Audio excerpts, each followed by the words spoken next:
Mwambino ndugu yangu, tuje kwenye pointi yako ya kusema serikali haiwasaidii wasanii. Mwambino, kuna vitu unakosea. Moja katika watu ambao wanasaidiwa na serikali kwa kiasi kikubwa ni wewe hapo. Yaani moja kati ya watu ambao wanasaidiwa na serikali mpaka sisi tunaumia ni wewe hapo. Unapata favor kubwa sana kwa serikali, individually lakini na kwenye group.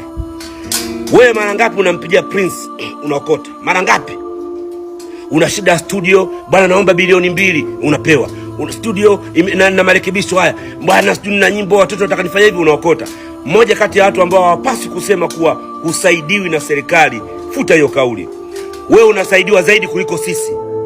Wewe unasaidiwa zaidi kuliko sisi. Wewe simu zako zinaita kuliko sisi. Kwa hiyo kwenye swala la kusaidiwa na serikali umeongea urongo.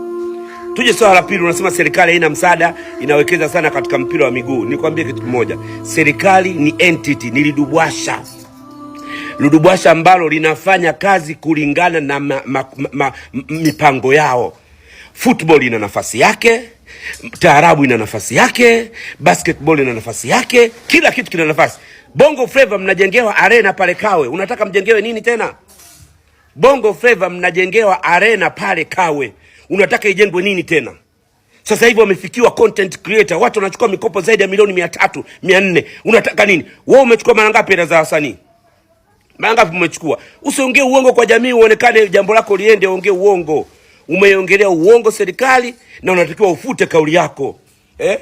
Yaani tukisema tuorozeshe, nikisema nifunguke mimi, mtu alopata favor, pesa za serikali, vitu vya serikali, misaada binafsi, ukiacha show, misaada binafsi ya serikali, wewe unaongoza.